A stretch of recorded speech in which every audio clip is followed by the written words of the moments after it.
नरेंद्र मोदी जी, आप क्यों नहीं बोलते इन पर? क्योंकि आप वोट नहीं देते, क्योंकि आपकी पार्टी से, आपकी आरएसएस की आइडियोलॉजी से वाबस्ता नहीं है। मेरे अजीज दोस्तों और बुजुर्गों, अच्छा फिर अब ये चलाएंगे कि ओवैसी ने ये कहा। अरे दीवानों, मैंने नहीं कहा, ये मिजोरम के एक गवर्नर साहब हैं, उनका क्या नाम है? सत्यपाल मलिक साहब। सत्यपाल मलिक साहब ने कहा कि मैं मोदी से मिला था किसानों के मसले में। मैंने कहा मोदी जी, आपकी वजह से 500 किसान मर गए। तो मोदी ने कहा मेरी वजह से मरे? ये सत्यपाल मलिक बोल रहा है, गवर्नर के पोस्ट पर है, वो कह रहे हैं। फिर मोदी कहते हैं मेरा मोदी से झगड़ा हो गया। फिर मोदी ने कहा जाकर अमित शाह से मिलो। मैंने अमित शाह से मिला। ये सत्यपाल मलिक के अल्फाज है, मेरा भड़काऊ भाषण नहीं है। तुमको अगर केस बुक करना है तो सत्यपाल मलिक A1 मैं A2। सत्यपाल मलिक ने कहा मैं जाकर अमित शाह से मिला। तो अमित शाह ने क्या कहा? मैं अगर लफ्ज को बोलूंगा तो फिर ये बोलेंगे वो बोला ही नहीं। वो मेरा क्या है हिंदी का वर्ड क्या है कि मेरा मानसिक संतुलन तो ठीक है, मगर सत्यपाल मलिक और अमित शाह ने जो कहा मोदी के बारे में, क्या कहा उसने, इस पर कोई नहीं बोलेंगे। ये संघ परिवार के लोग खामोश बैठेंगे। मेरे अजीज दोस्तों और बुजुर्गों, इसीलिए हम आपसे अर्ज करने आए हैं कि इन हालात पर आपको नजर रखना है। याद रखिए, भारत की जमहूरियत मजबूत होगी जिस तरह ठाकुरों ने योगी को अपना नेता मान लिया, जिस तरह यादवों ने मुलायम सिंह साहब को और अखिलेश को अपना नेता मान लिया, जिस तरह चौधरी चरण सिंह से लेकर अब जयंत चौधरी तक जाट बोलता है कि ये मेरा जाट है, जिस तरह बाघेलों ने बाघेल को देखकर अपना नेता मान लिया, जिस तरह ब्राह्मणों ने कहा कि अगर अजय मिश्रा को हटाया जाएगा तो वोट नहीं मिलेगा, वो मंत्रिमंडल में आज भी होम मिनिस्टर है, जिस तरह कुर्मियों ने अनुप्रिया को अपना नेता मान लिया, जिस तरह राजभरों में बीजेपी के नेताओं को मान लिया। अब बताओ, जब ये सब लोग अपने अपने नेता को बनाए, अपना हिस्सा ले रहे हैं और उत्तर प्रदेश के 19% मुसलमान जब अपना हिस्सा लेने की बात ओवैसी करता है तो सबके पेट में दर्द शुरू हो जाता है। बीजेपी कहती है कि ओवैसी जो बात कर रहा है उससे फिरका परस्ती बढ़ेगी। अरे तुम्हारे सरकार में, तुम्हारे इख्तिदार में हमारी बच्चियों की बेचने की बोली लगाई जा रही है। तुम्हारे सरकार में तुम्हारा मंत्रिमंडल का मिनिस्टर का बेटा 4 लोगों को अपनी गाड़ी से कत्ल कर देता है, उस पर तुमको तकलीफ नहीं होती। मेरे अजीज दोस्तों और बुजुर्गों, याद रखो, आप जिसके पास ताकत है उसी की इज्जत की जाती है। अगर उत्तर प्रदेश के मुसलमान ये समझ रहे हैं कि हम 19% हैं, मैं तो आपसे अर्ज कर रहा हूं, आपकी कोई अहमियत नहीं है उत्तर प्रदेश में, आपकी कोई अहमियत नहीं है। हां, तुम बड़े नारे लगा लो, तुम बड़ा सीना तान लो, मगर सच्चाई बयान कर रहा हूं, तुम्हारे वोट की भी अहमियत नहीं है। इसीलिए क्योंकि तुमने अपना नेता नहीं बनाया। कौन है तुम्हारा नेता? नाम बोलो मुझे। क्या आपके यहां के मौजूदा विधायक आपके नेता हैं? नहीं, शर्माओ मत। क्या हाजी रिजवान नेता है मुसलमानों के? वो समाजवादी के नेता है, मुसलमानों के नहीं है। तो आपको समाजवादी का नेता चाहिए या आपको अपना नेता चाहिए? अपना नेता चाहिए तो फिर हिस्सेदारी कैसे हासिल करेंगे? कैसे हासिल करेंगे? वोट डालना पड़ेगा, कामयाब करना पड़ेगा अपने अपने उम्मीदवारों को। मेरे अजीज दोस्तों और बुजुर्गों, ये जमहूरियत की ये लोकशाही की तल हकीकत आपके सामने रख रहा हूं। आज आप देख लीजिए, अमित शाह मुरादाबाद आए थे।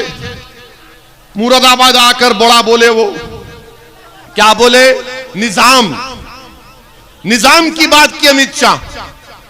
अंग्रेजी में एन से कहा नसीमुद्दीन, आई से इमरान, एस और ए से कह दिया आजम, जेड और ए से आजम कह दिया। अमित शाह साहब, आप ये क्यों नहीं बोलते कि उत्तर प्रदेश में योगी के राज है, और राज के माने, आर के माने क्या है? रिश्वत।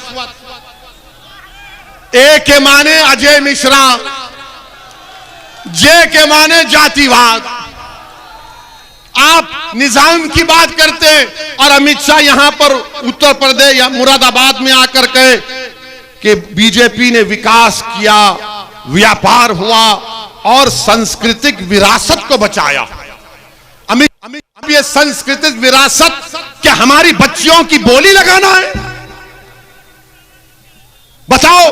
फिर आप कहते हैं कि व्यापार, अरे व्यापार करने वाले, ये मुरादाबाद का जिला है, यहां पर पीतल नगरी कहा जाता है। आपके लॉकडाउन ने, आपके जीएसटी ने, आपके डिमोनेटाइजेशन ने उस कारोबार को बर्बाद कर दिया, लाखों लोगों को बेरोजगार कर दिया।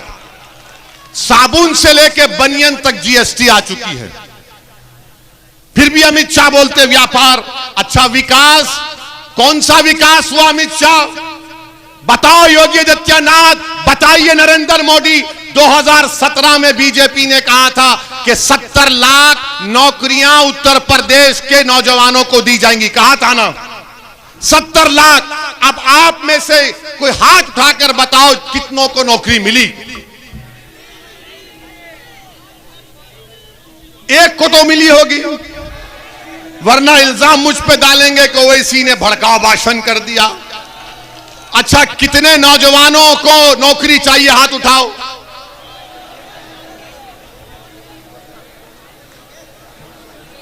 कितनों को चाहिए नौकरी? नीचे रख दो हाथ। अब ये उंगली उठाओ। जब वोट डालने जाओगे, जहां पर पतंग देखेगा उसको दबाओ, दबा के दबाओ, दबा के। ये बाबा को जब मालूम होगा, 70 लाख नौकरियों का वादा किए। आपको मालूम, 7 फरवरी 2020 को असेंबली में, विधानसभा में बीजेपी कहती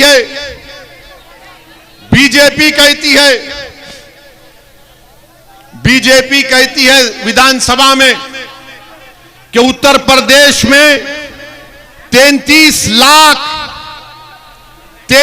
लाख नौजवान रोजगार की तलाश में। कितना झूठ बोलेंगे मोदी और योगी। आप 6 लाख लोगों को नौकरी देने की बात करते हैं, आपने 70 लाख कहा था। नौकरी की बात नहीं करेंगे, किसकी बात करेंगे? निजाम की बात करेंगे, पलायन की बात करेंगे। अरे गरीब बच्चों को नौकरी क्या दी तुमने, बताओ? उसका कोई जिक्र नहीं होता। अमित शाह ने विकास की बात की। मेरे अजीज दोस्तों और बुजुर्गों, उत्तर प्रदेश में मुरादाबाद डिवीजन में एक भी गवर्नमेंट यूनिवर्सिटी नहीं है। 6 जिलों में एक यूनिवर्सिटी नहीं है, और यहां के 6 जिलों के बच्चों को बरेली जाना पड़ता, दिल्ली जाना पड़ता। अमित शाह कौन से विकास की आप बात कर रहे हैं? और फिर यहां पर, इसी जगह पर आपने ये बात कही थी कि डिग्री कॉलेज चाहिए बच्चियों को कुंदरकी में। डिग्री कॉलेज आया? आपके विधायक से जाकर पूछेंगे तो वो बोलेंगे मैं क्या कर सकता हूं। अच्छा, रोड तो बना देते, ये रोड तो बना देते, इसमें खड्डे नहीं है? इसमें खड्डे हैं ना बाबा किए ना विधायक साहब किए। अब दोनों मिलके बोलेंगे नहीं, ओवैसी की बात का यकीन मत करो, वो जज्बात में लाता है लोगों को। मेरे अजीज दोस्तों और बुजुर्गों, फिर आप ये भी देखते हैं कि हम पर इल्जाम लगाने वालों, जरा ये तो बताओ कि डीजल और पेट्रोल इतना महंगा क्यों हुआ? डीजल महंगा होने से ट्रांसपोर्ट का कारोबार ठप होकर रह गया, मगर बीजेपी को उसकी फिक्र नहीं है। प्रधानमंत्री बोले देखो मैं तो फिट हूं, एक्सरसाइज कर रहा हूं। प्रधानमंत्री माशाल्लाह बहुत फिट है, हम जानते हैं, मगर नौजवान भारत का अनफिट हो चुका है। नौकरी नहीं है, पेट्रोल डीजल की कीमतें आसमानों को छू रही हैं।